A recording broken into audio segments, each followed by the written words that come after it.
I wish to inform you that the armed forces have moved in as a last resort to prevent any further destabilization.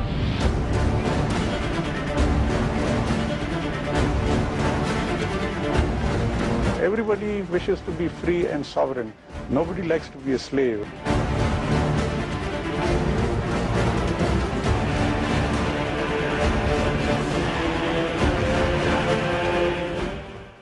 आखिर में पाकिस्तान का खुदा हाफिज। अस्सलाम वालेकुम नाज़रीन, मैं हूं फरिया अजीज। परवेज मुशर्रफ जनवरी के आखिर में पाकिस्तान वापस आ रहे हैं। उनकी वापसी की जमानत किसने दी, पूछेंगे परवेज मुशर्रफ से। परवेज मुशर्रफ का इस्तकबाल कौन करेगा, पूछेंगे हासिल बजिंजो और सेनेटर मुशाहिदुल्लाह से। और last but not the least, क्या वापसी में भी रेड कार्पेट मिलेगा, पूछेंगे सेनेटर फैसल रज़ाब्ती से। Welcome to news feed.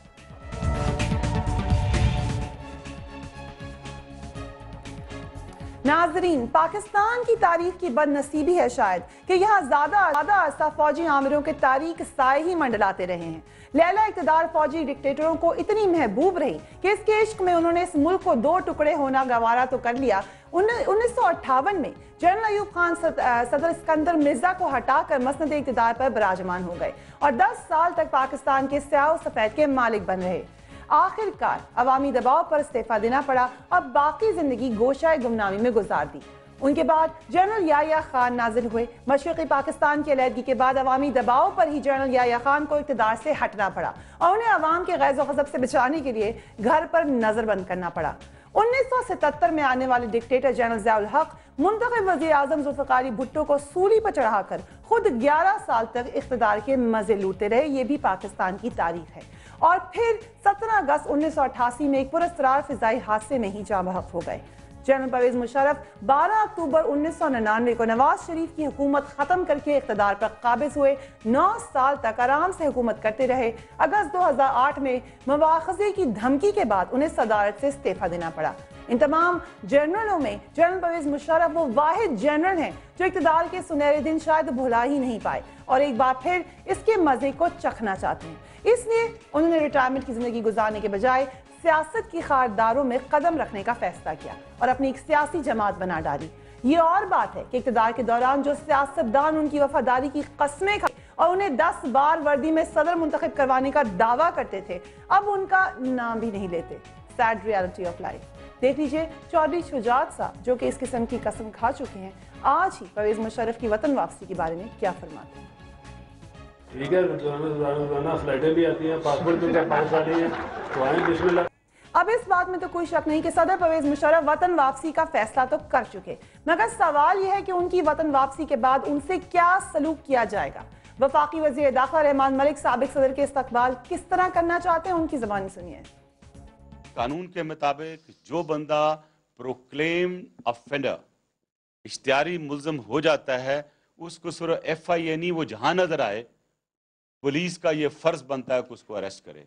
तो ये ना इंटीरियर मिनिस्ट्री कह रही है, ना ये हमारी हुकूमत कह रही है, ये तो आपका जो जुडिशियल सिस्टम है, जो आपका कानून है वो कह रहा है। जनरल परवेज मुशर्रफ वापस आकर सियासत के अखाड़े में कूदने के लिए बेताब तो बहुत हैं, मगर उन्हें शायद इल्म ही नहीं कि पाकिस्तान बदल चुका है। लोगों की सोच बदल चुकी है, हालात बदल चुके हैं। यहाँ पर नए नए चेहरे बड़ी बड़ी बातें करते हैं। इसलिए उनके इस फैसले से बहुत से लोगों को हैरानी हुई कि उन्होंने पाकिस्तान वापस आने का फैसला क्या सोचकर किया।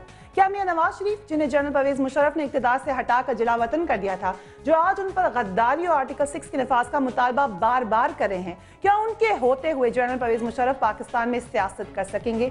क्या पाकिस्तान में एक न्याम में 2 तलवारें रह सकती हैं? हमने अपने कल के प्रोग्राम में जनरल परवेज मुशर्रफ के माजी के एक इंतहाई दूसरे करीबी रफीक शेख रशीद से उनकी वापसी के मुतालिक पूछा, तो उन्होंने क्या फरमाया वो भी देख लीजिए। आखिरी सवाल, परवेज मुशर्रफ साहब आएंगे? देखें अभी तो ऐसे नजर आ रहा है। खरीद लिया मैंने। हाँ जी? टिकट खरीद लिया मैंने, कहते हैं आएंगे। आएंगे। अब तो पहले मेरा ख्याल, आपका पहले तो मेरा ख्याल था कि शायद नहीं आएंगे, अब तो मुझे शक पड़ रहा है कि आएंगे। आपको शक पड़ा है? शेख रशीद ने भी कह दिया कि शक पड़ा है वो वतन वापस आएंगे। खबर ये भी है नाजरीन कि जनरल परवेज मुशर्रफ वतन वापसी से पहले सऊदी शाह अब्दुल्ला से मिलकर अपनी जमानत वापसी की चाहते हैं, मगर सवाल यह है कि सदर परवेज मुशर्रफ जो काफी अरसे से मुल्क से बाहर हैं, क्या वो अपने आप को अवाम में इतना मकबूल समझते हैं कि उन्होंने वापसी का फैसला सोच समझ कर किया है? क्या उनकी जमात ऑल पाकिस्तान मुस्लिम लीग इतनी मजबूत हो चुकी है कि साबिक सदर की वापसी पर उनका शानदार इस्तकबाल कर सके और इंतखाबात में कोई कामयाबी हासिल कर सके? क्या ये सिर्फ उनकी खुशफहमी है या उनके सियासी मुशीरों ने उन्हें अंधेरे में रखा है? और आखिर क्या वजह है कि अपने ही वतन वापसी के लिए परवेज मुशर्रफ को सऊदी शाह अब्दुल्ला से जमानत की जरूरत पड़ गई? ये दुरुस्त है कि पाकिस्तान की मुआशी हालात इस वक्त खराब हैं, मुल्क बिजली और गैस के बुहरान का शिकार है, अवाम महंगाई के हाथों सख्त परेशान है, हम रोज आपको रिपोर्ट करते हैं। मगर क्या पाकिस्तान के अवाम एक बार फिर किसी जनरल को, चाहे वो साबिक जनरल ही क्यों ना हो, कबूल करने के लिए तैयार है? ये वो एक इंतहाई अहम सवाल है जिसके लिए हमें ज्वाइन कर रहे हैं सब general Parvez Musharraf from Dubai. A very warm welcome to you general साहब। मुझे बताइएगा, आपने आज जलसा किया और अपनी तारीख भी दे दी, एक डेफिनेट तारीख नहीं दी, मगर मुझे ये बताएं कि क्या जनवरी के आखिर में पाकिस्तान वापसी का फैसला आपका अटल है या ये तब्दील हो सकता है? हाँ बिल्कुल आऊंगा। अब ये भी सब लोग पूछते हैं मेरे से, आप भी पूछ रही हैं, मैंने हालांकि 1000 दफा कहा है ये, लेकिन कुछ तासुर ये ऑपोजिशन वाले बहुत फैला रहे हैं कि मैं नहीं आऊंगा, क्योंकि उसकी वजह से मुझे जो ज्वाइन करना चाहते हैं वो थोड़े से रुकते हैं और मेरे से फिर पूछते हैं कि जी आप आ रहे हैं। वो शक में उन्हें डाला जा रहा है कि नहीं आएंगे, ये डर जाएंगे या केसेस हैं, ये है वो है। तो मैं तो आऊंगा, चाहे केसेस हो या कोई यूं टेररिज्म हो या जो कुछ भी हो, आऊंगा मैं बिल्कुल। मगर परवेज मुशर्रफ साहब, आपको यकीनन इतला होगी कि यहाँ पे बेनज़ीर भुट्टो के कत्ल का एक मुकदमा चल रहा है। आज रहमान मलिक साहब जो कि एनआरओ के अहम किरदार भी रह चुके हैं, वो ये कहते हैं कि आपको वतन वापसी पर बेनज़ीर भुट्टो कत्ल केस में गिरफ्तार कर लिया जाएगा, तो आप आके गिरफ्तारी देंगे क्या? हाँ बेल करवाएंगे। मेरे लीगल एडवाइजर्स बहुत हैं मेरे, बहुत अच्छे, एक से एक अच्छे हैं और बहुत मेरे साथ लॉयल्टी है, दोस्ती है मेरी बहुत लोगों की। वो बिल्कुल वो समझते हैं कि कोई ऐसी प्रॉब्लम नहीं होगी, और अगर प्रॉब्लम होती है तो फेस करेंगे, कोर्ट्स में फेस करेंगे, लेकिन उससे पहले जाहिर है बेल वेल का करेंगे और आते हैं देखते हैं। वो मेरी बिलीफ ये है कि ये खतरे वतरे जो है दूर से बहुत ज्यादा खतरे लगते हैं, जब आप छलांग मार के अंदर आ जाए ना तो पता होता है कि कोई खास ऐसा नहीं। मगर आप तो अब सियासी लीडर बनना चाह रहे हैं, तो लीडर तो बनता ही जेल जाकर है, और बेनज़ीर भुट्टो, नवाज शरीफ दोनों जेल में रह चुके हैं, तो फिर आप भी अपने लॉयर से मशवरे करने के बजाय जेल में ही जाए ना जनरल साहब। और कर लेते हैं, बिल्कुल आप कहती हैं तो कर लेते हैं, बिल्कुल मुझे कोई प्रॉब्लम नहीं है। अगर कोई जेल ही ने किसी ने भेजना है, अगर जेल भेजना है, क्योंकि मैंने पाकिस्तान को तरक्की दी, मुझे क्योंकि मैंने गरीबों की गुर्बत दूर की, उनको नौकरियां दिलवाई, उनकी तालीम का किया, पाकिस्तान में डैम्स बनवाए, कनाल्स बनवा दिए और इंडस्ट्री लगा दी, इंफॉर्मेशन टेक्नोलॉजी और टेलीकम्युनिकेशन कर दिया। इसके लिए अगर मुझे जेल भेजना चाहते हैं भेजें तो चले जाएंगे जी, बिल्कुल कोई प्रॉब्लम नहीं है। SSG का हूँ मैं जी, वहाँ बड़ी हार्डशिप्स देखी हुई है मैंने, ये कुछ नहीं है जेल वेल में। वहाँ तो बल्कि हमारी ट्रेनिंग में आपको पता होना चाहिए कि उधर ट्रेनिंग का एक हिस्सा था कि अगर कहीं प्रिजनर ऑफ वॉर बने और आपसे इंफॉर्मेशन एक्सट्रैक्ट की जाए कि कैसे, how do you deny information, and उधर वो हार्डशिप्स, बहुत सख्त हार्डशिप हमें ट्रेनिंग दी हुई है मुझे, तो मुझे जेल का कोई प्रॉब्लम नहीं। अच्छा, बहुत बातें हो रही हैं आजकल पाकिस्तान में, हुकूमत जाने की भी अफवाहें होती रही और ये भी कहा जा रहा है कि जिस तरह आप इक़्तिदार में आए थे इस तरह शायद कोई और भी इक़्तिदार में आ सकता है। आपको इस बात का इम्कान नजर आता है पाकिस्तान में? नहीं, I don't think so, I don't think so. ये जमाना नहीं है, ये नहीं हो सकता मेरे ख्याल में।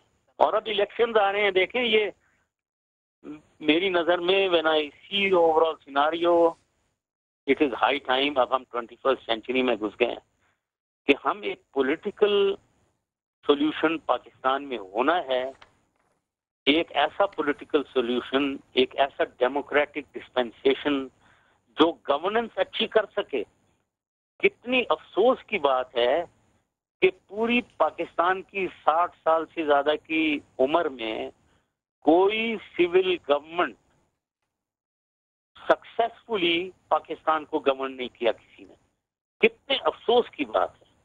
तो हम ये डेमोक्रेसी को क्या करें, हम जो पाकिस्तान को और पाकिस्तान की अवाम, गवर्नमेंट का काम है पाकिस्तान की अवाम की खुशहाली, मुल्क की तरक्की, बस ये दो चीजें हैं ना। मुल्क की तरक्की और आवाम की खुशहाली अगर कोई एक सिविल गवर्नमेंट में बताएं जरा कब हुई है, तो नहीं हुई है।